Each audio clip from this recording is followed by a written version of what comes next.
Taylor. My role, my husband was the artist, Al Taylor.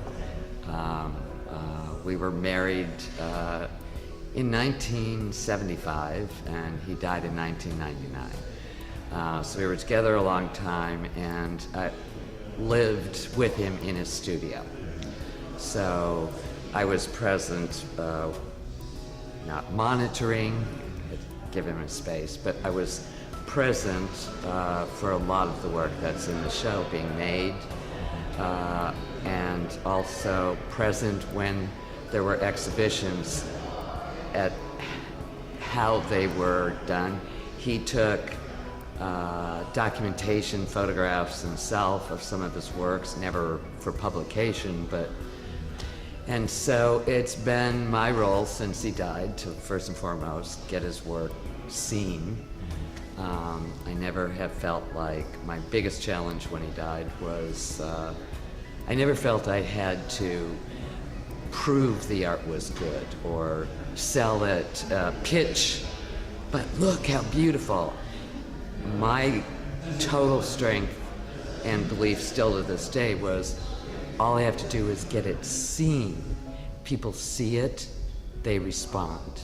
And it's hard to do that in the art world. It really is. And so it's been a constant. Some of these works are very simple, obviously drawings or flat work to hang. Others, there's complications, and he had dismantled a lot of them for storage.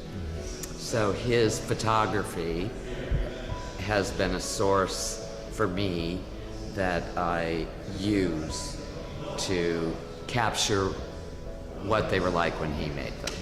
So in this, Michael Rooks,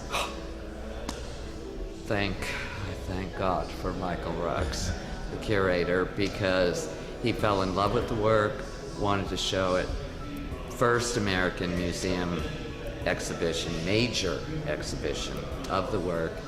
And truly he went through a kind of, am I allowed to say hell on camera, dealing with me because I'm so specific about everything.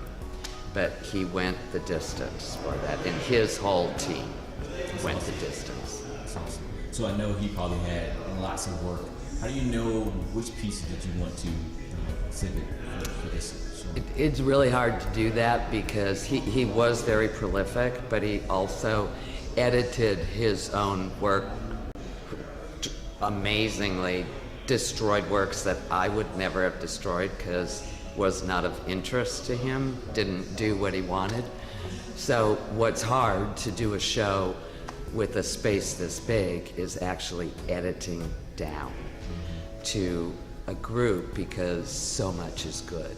So there again, I give Michael Rooks credit. We together talked about it, and instead of doing retrospective, he decided to do something that's never been done before, which is the three requisites to determine which group's series of works to pull from was there had to be sculpture, there had to be drawing, and had to be prints. And so that gave us, and Michael, it gave us the starting point of, okay, that's a great work, but there's no print related.